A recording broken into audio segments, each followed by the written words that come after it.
بسم اللہ الرحمن الرحیم من عمل صالحا من ذکر او انثى وهو مؤمن فلنحيينه حیاة طیبہ ولنجزینہم اجرہم باحسن ما كانوا يعملون۔ اللہ تعالیٰ قرآن پاک میں اپنے بندوں سے بات کرتا ہے۔ قرآن اللہ کا کلام ہے جو براہ راست اس کے کلام سے نکلا ہے، رسول اللہ صلی اللہ علیہ وسلم کے قلب پاک پہ اترا ہے۔ یہ واحد نبی صلی اللہ علیہ وسلم ہے جن پر کلام کو دل پر اتارا۔ باقی انبیاء علیہ السلام کو جو کتابیں ملی اور جو صحیفے ملے، چھوٹے کتابچے وہ لکھے لکھائے آسمان سے اتار دیے گئے۔ ساری تورات اکٹھی لکھی ہوئی اتار دی، ساری زبور لکھی لکھائی اتار دی، انجیل کو آسمان پر لکھا گیا اور زمین پر پکڑایا گیا۔ ابراہیم علیہ السلام کے صحیفے، شیس علیہ السلام کے صحیفے اور جتنے بھی انبیاء علیہ السلام پر چھوٹے چھوٹے کتابچے لکھے ہوئے ان کے ہاتھ میں پکڑائے گئے۔ کلام اللہ اس کو جب اتارا گیا، لکھ کر نہیں اتارا گیا، اس کو براہ راست نزل بہ الروح الامین، روح الامین لے کر آئے۔ اور بھیجا کس نے؟ انہ لتنزیل رب العالمین، رب العالمین کے خزانوں اور اس کی ذات سے نکلا ہوا کلام ہے، اور لانے والے جبریل علیہ السلام ہے۔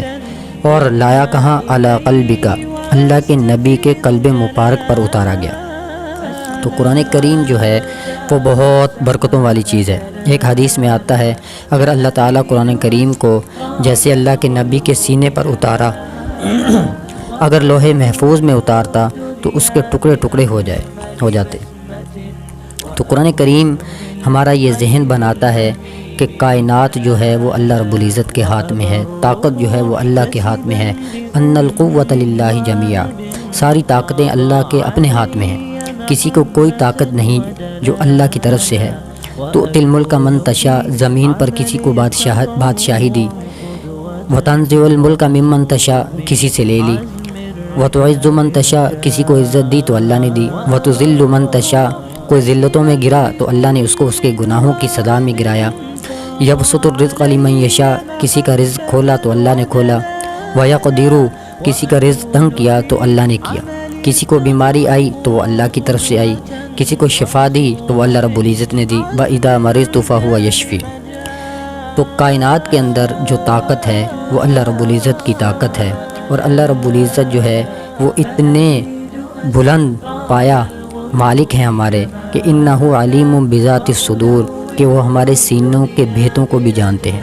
وَنَعْلَمُ مَا تُوَسْوِسُ بِهِ نَفْسُهُ، ہمارے ہونٹ بند ہوتے ہیں، زبانیں بند ہوتی ہیں، لیکن دل کے اندر ہم جو سوچ رہے ہوتے ہیں، جو ہمارے خیالات ہوتے ہیں، اللہ رب العزت اس کو بھی جانتے ہیں۔ اسی طرح قرآن کریم ہمارا جو دوسرا جو ہماری ذہن سازی کرتا ہے وہ یہ ہے کہ اچھے عمل اگر انسان کرے گا تو وہی زندگی میں پرسکون رہے گا۔ من عمل صالحا من ذکر او انثی، اگر اپنی زندگی کو پرسکون بنانا ہے، خوشگوار بنانا ہے، اچھا بنانا ہے تو اپنے عمل کو ٹھیک کرنا ہوگا۔ من عمل صالحا فلنفسہ، کرو گے تو اپنے